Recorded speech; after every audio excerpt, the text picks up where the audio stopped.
чинь 2007 8 оны 11 сарын 7-нд Өвранга аймгийн бүсийн онцлог амжилтын төвтөрсөн. Ер нь бол дээр нэг ихчтэй тухайн үед хүүтэй болох гэж хэлэх хүсэж одоо хүлээж гарсан хүүтэлтэй. 15 онд миний хүүхдийн юунд яасан. 15 дахь сургуульд 1-р ангид орсон. Урд нь болохоор 14 онд Өвранга аймгийн тэр Баруун Баялаан суманд 1-р анги төгссөн. Тэгээд би энэ суутай хотын сургуульд юу арай өөр тийм юу байх болов хүнд байх болов гэж одоо хүүхдээ дахиад 1-р ангид нь оруулсан байхгүй юу? Өгөөчтэй байх болов. Тийм. Өөртөө ч гэсэн жоохон нөгөө хичээл сургуулийн хувьд бол боломжийн хурдан юм ойлгодог, тогтоодог миний үчи сэргэлээ хөвтөс. Шав. Тэгээд яг ингээд тулгандаа ярин гэхлээр юу юм бэ? Тухайн үед ингээд өнгөрснийхэн дараа хүмүүс нөгөө бараг чиний зовлон биш. Чи хүүхдээ алдна гэдэг бол байдаг л асуудал гэж хэлсэн болохоор би хүн амтан тэгж уйлж унжаад сэтгэлээ нэг хүнд нэгээд тэгжээсээ удаа ер нь надад нэг ч удаа байхгүй. Тэгээд чинь би яг хизэнээс муудаж эхэлсэн ер нь. Ерөнхийдөө хүндэрч эхэлсэн нь бол 11 сарын дундуур 15 оны 11 сарын дундуур. Тэрнээс өмнө бүр сар гарантай 10 сараас эхлээл баг зэрэг халуураа толгой өвдөд байна, хөвлийн өвдөд байна гэсэн юм яриад тэрэнд нөгөө очиод үзүүлдэг, жижигнийхэн зургийг хүртэл ахуулдаг, шөнө оройн цагаар такси яриад ярамгийн имлэгээр очиж үзүүлдэг. Тэгээд бронхит байна. Астм байна. Ерөөдөө нэг идэгдгүү ханиад тусчижээл хүрчижээл гэж ойлгоод явжсэн л да. Тэгээ яг 12 сарын 5-ны шөнө гівгэнт нөгөө хөвтөж байна. Нэрээ мэдэхгүй. Дуудаад ерөөсөө ямар ч тийм хүний хүмүүс ярах төсөөлөх юм байхгүй. Шүлсэн гоочсон ингээд хүүхэн 18 ингээд томорчихсан ингээд суужсэн. Тэгээ ерөөхдөө эхний 2 сар бол хүнд байсан. Амар тураал өдөр болгон халуурал өдөр болгон нөгөө толгойн хөвлийн өвдлөө гэж уйлал байнгын дэрэгдээ асаргатаа бүтэн 3 сар хэвтрийн дэглэмтэй угаасаа тийм менингит тусцсан хөвч чинь босдоггүй юм бэл. Тэгээ сүүлийн сар бол нөгөө хоол ерөөсөө иддэггүй байсан хөвч хоолнд ороод царай зүсэн айгу сайхан болоод амар турцсан байсан хөвч хөөхөн бондоогоод ингээд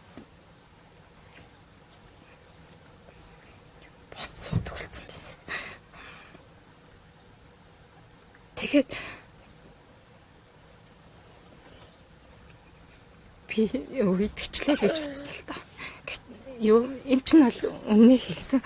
Эхний нэг сарын хугацаанд бол эм чинь үнэ хэлсэн танаа хөвгт би идэгнэ гэж амч өгөхгүй шүү. Энэ угаас их хүнд өвчин. Хоёр өвч хавсарсан. Сүрээгээр үсгэгдсэн. Менингит гэдэг бол их хүнд өвчин. Идэгсэн байсан ч гэсэн тархитлагын ямар нэгэн байдлаар юм үлддэг, тогтдог юм тохиолдол их байдаг. Ер нь эндсэн тохиолдол нь илүү байд юм аа. Гэтэ сүүлийнхэн сар нь мундаг болоод хажуудлынхаа өрөөний хажуудлынхаа хүүхдтэй тоглоод хийлээр хагаар жоохон тийм нэг явуулгатай яриатай хүүхдээс. Ер нь их дажгүй болцсон. Тэгээ эмнэлгээс гараад Өвранга гаруу явахдаа хөл дээр зогсоод ойр зур алхдаг болцсон. Мундаг болцсон байсан. Ер нь хүмүүс ингээд ярьж илээ. Хүмүүсийн сэтгэл тэр үг сонсоод хахад одоо тэгэл тэр эрүүл мэндийн сайд тэр албаны хүмүүсийн яриаг сонсоод хахад сүрий чинь байдаг л өвчин шүү дээ. Бараг хүн ам байж идэг байх ёстой ч юм шиг нэг тийм сүртэй юм биш. Тиймэрхүү юм яриад байсан. Одоо тэгээ сүүлдээ нэг хүмүүс нөгөө янз бүрийн утгаар нь ярьж илээ л да. Одоо манай хүүхд ч гэсэн цэцэрлэгт явдаг. Энэ маань одоо хойтон гэхэд 2 нас хүрнэ. Энэ сургуульд суун. Мөн ялгаа авахгүй нөгөө 15 дахь сургуульд ч суун. Одоо ерөөсөө манай сургуулиас ингэж хүүхд өвдөж байна. Нэг тэдэг хүүхд ингэ хөвчөө ерөөхдөө сүрээгээр олон хүүхд өвдөж гэнэ гэсэн юм бол би аваагүй тэгэхгүй одоо хар аваачгүй. Сүүлд нь яг өнгөрсөн хойно би нэг хэрэгжилжсэн номын авч өгөхгүй. Тэр юуных нь ямар юм битгэлээд энэ бичвэрийн тэн авах гээд очижсэн. Тий. Хувийн хэрэг. Хувийн хэрэг. Тэрийг авах гээд тэр юм сургууль дээр нь очиж багштай нь уулзаад манай хүүхд ингээ өнгөрчихсөн. Одоо юмнуудын авъя номын хэрэгжсэн номын ингээд үгүй. Гэт нэг тэгжил нэг очиж уулзсан. Бусдаар бол ерөөсөө өөр холбогд тэр сургууль мөргөлтэй сургуулийн удирдлага багш нартай нөр холбогдсон юм ерөөсөө байх. Танаа одоо удам ч юм уу танаа гэр бүлчүүд юм сүрээтэй тийм хүн байх уу? Одоо энэ хоёр хүүгийн чинь дээр дахиад ихч байгаа юм байна шүү дээ. Игч нь байгаа тийм сүрээтэй удам тийм хүн байхгүй шүү. Би бол одоо хүүхдээ 14 дахь сургуульд өгнө гэхээс голомттой. Тэр голомт нь яаж хэдийн хугацаанд яаж арилдаг, тэрийг арилгахын тулд юу хийж байгаа. Тэр мөр надад их сонирн байна. Одоо энэ ч хойт ингээл сургууль зүүн нэн цэцэрлэгт орно. Бүгдээр нийгэмтэй харьцаад эхэлнэ. Өнгөрсөн нь яах вэ гэж бодохдоо үлдсэн нь яаж амьдрах вэ? Үлдснийх нь одоо эрүүл мэнд амь насыг яаж хамгаалах вэ гэдэг надад их сонирн байсан. Анги удирдсан багш нь Балбармаа гэдэг шин төгсөлтийн багш байсан. Ангидаа маш олоолаа штэ. 30 гаруй 40 хүүхдээсэн бүр. Ороод очихоор ерөөсөө ингээд өмнөөс нөгөө нэг хүний тийм нэг хөлсний үнэр бүр нэг тийм их хүн зааланд байгаа юм шиг. Зааланд бүр нэг биеийн тамирын зааланд. Биеийн тамирын нэг тийм бэлтгэл хийсэн зааланд орж байгаа юм шиг өмнөөс бүр тийм их үнэр үнэртэй. Хүүхдүүд нь байдагаараа халтартаад хөлс баасан гооччихсон.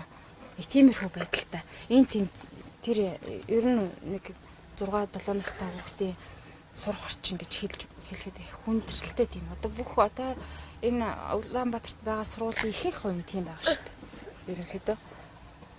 Ер нь бол ихэнх ангиуд нь тийм байдаг. Одоо нэгдүгээр анги, хоёрдугаар анги баг коридороор нь явхад л тийм байгаа дөө. Их хүн үнэрсэн, хөлс үнэрсэн. Ямар ч тийм нөгөө эрүүл мэндийн орчин байхгүй, агааржуулалт ерөөсөй байхгүй. Тийм л орчин байдаг шүү дээ. Өдөржингөө тийм юмд хөөгцөн гэдэг бол үнэхээр хүндрэлтэй асуудалтай. Яаж ч эрүүл байна гэхэд хэцүү. Тэгэл тэр ангийнхан нөхдүүдээс байнгын чөлөөтэй, байнгын өвчтөй. Тэдэн хүүхэд нь өдөрт нэг өвлийн цагт бол тэдэн хүүхэд нь өвчтөй, тэдэн хүүхэд нь чөлөөтэй гэл ингээл. Одоо нэг 1000 гаруй сурагчтай тийм сургуулиас 50 хүүхэд нэг өвчнөөр тэгээ өвдөд байж гэдэг ч одоо асуудал шүү дээ. Зүгээр нэг хамраа ханаа туссан бол одоо хамаалга. Энд чинь сүрье голомттой бараг тэнд чинь сүрье өөрлөлтсөн юм шиг юм яриад ахлаар энэ хүүхдээ одоо яаж хаана сургууль өгөндөө л гэж бодчихвол тэрнээс биш. Тийшээ тавьчих үзэг. Одоо цаашид одоо яавал тэр сүрье байхгүй болтой. Тэр арга хэмжээг л авал та. Тэг үнэхээр тий ядуугийн байдлаас өвдөд байгаа юм бол ядуу биш байлгаа л да. Ажилтаа болгох та хүмүүсээ. Орлоготой болгох л та. Үнэхээр ядуу асуулаад өвдөд байгаа юм бол. Тэр агаржуулалтаа солихож байгаа гэдэг тэрнийг захирлан тэгээд яваад байна лээ. Аль хэзээ сольж явахгүй юу гэж хэлсэн юм бэ? Үнэхээр хэцүү хүн ороод амьсгалахад хэцүү тийм вакуум орчинд л хүүхдүүд сурч байгаа шүү дээ. Угаасаа тийм л эс одоо ч гэсэн тийм л байгаа бах. Юу ч өөрчлөгдөөгүй. Тэр мэрийг өөрчлөлт ерөнхийдөө жоохон дөрвтэй арга хэмжээл авмаар жоохон хариуцлагатай хаана шат шатанда хүмүүс нь өөрийнхөө хийх ёстой юм хийгээд хийж байгаа юм шиг хийгээд хариуцлагатай байсан дээр явах гэж бодож байна. Энэ ерөөсөө хариуцлагагүй байдлах шүү дээ. Яагаад энийг одоо нуун гэдэг чи одоо юу гэсэн үг юм бэ? Би цаашдаа аюулгүй хүүхдүүдээ аюулгүй орчинд санаа амар тийм аюулгүй эрүүл цэвэр орчинд би байлгамаар байна.